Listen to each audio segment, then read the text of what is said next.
जय श्री राम मित्रों, स्वागत है आपका हमारे चैनल सनातन प्रकाशन पर। अगर वीडियो अच्छा लगे तो हमारे चैनल को सब्सक्राइब करें। सब कहते हैं कि मरने के बाद कुछ भी साथ नहीं जाता है, सब यहीं का यहीं धरा रह जाता है। आदमी खाली हाथ आया था और खाली हाथ चला जाता है, लेकिन यह सत्य नहीं है। दुनिया में ऐसी कई बातें हैं, लेकिन वह सत्य नहीं है। आओ जानते हैं कि आदमी जन्म लेता है तो क्या साथ लाता, और जब वह मर जाता है तो क्या साथ ले जाता है। हिंदू धर्म कहता है कि व्यक्ति जो साथ लाया था वह तो साथ ले ही जाएगा, साथ ही वह भी साथ ले जाएगा जो उसने इस जन्म में अर्जित किया है। क्या साथ लाया था और क्या अर्जित किया है, यह जानना जरूरी है। व्यक्ति जब जन्म लेता है तो अपने साथ तीन चीजें लाता है: 1 संचित कर्म, 2 स्मृति और 3 जागृति। हाँ, एक चौथी चीज भी है, और वह है सूक्ष्म शरीर। इसके संबंध में हम बाद में कभी बात करते हैं। 1 क्या है संचित कर्म? हिंदू दर्शन के अनुसार मृत्यु के बाद मात्र यह भौतिक शरीर या देह ही नष्ट होती है, जबकि सूक्ष्म शरीर जन्म जन्मांतरों तक आत्मा के साथ संयुक्त रहता है। यह सूक्ष्म शरीर ही जन्म जन्मांतरों के शुभ संस्कारों का वाहक होता है। संस्कार अर्थात हमने जो भी अच्छे और बुरे कर्म किए हैं वे सभी, और हमारी आदतें।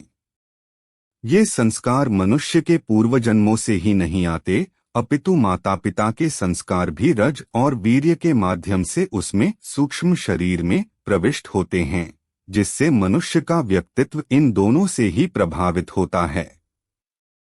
बालक के गर्भधारण की परिस्थितियां भी इन पर प्रभाव डालती हैं। ये कर्म संस्कार ही प्रत्येक जन्म में संग्रहित एकत्र होते चले जाते हैं, जिससे कर्मों अच्छे बुरे दोनों का एक विशाल भंडार बनता जाता है। इसे संचित कर्म कहते हैं।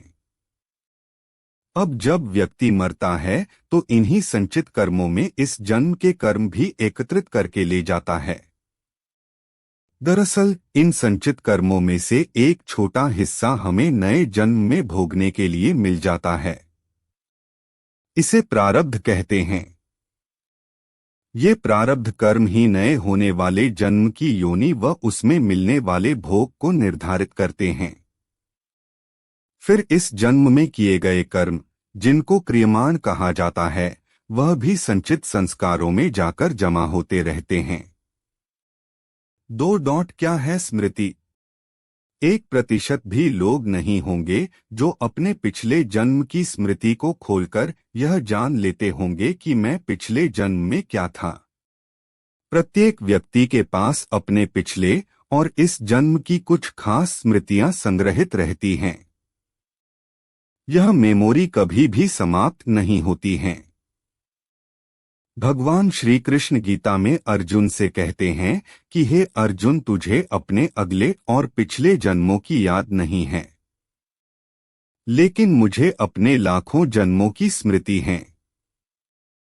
लाखों वर्ष पूर्व भी तू था और मैं भी था। किस जन्म में तू क्या था यह मैं जानता हूँ, और अगले जन्म में तू क्या होगा यह भी मैं जानता हूँ, क्योंकि मैं तेरे संचित कर्मों की गति भी देख रहा हूँ।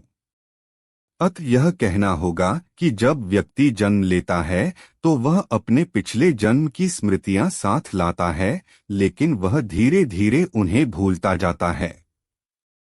भूलने का अर्थ यह नहीं कि वे स्मृतियां सदा के लिए मिट गए। वे अभी भी आपकी हार्ड डिस्क में है, लेकिन वह रैम से हट गई है, डी में कहीं सुरक्षित रखी है। इसी तरह जब व्यक्ति मरता है तो वह इस जन्म की भी स्मृतियां बटोरकर साथ ले जाता है। 3 जागृति क्या है? यह विषय थोड़ा कठिन है। प्रत्येक मनुष्य और प्राणी के भीतर जागृति का स्तर अलग अलग होता है। यह उसकी जीवन शैली, संवेदना और सोच पर निर्भर करता है। उदाहरण के लिए हम समझ सकते हैं कि एक कुत्ता मनुष्य कम जागृत है। जैसे एक शराबी व्यक्ति होता है।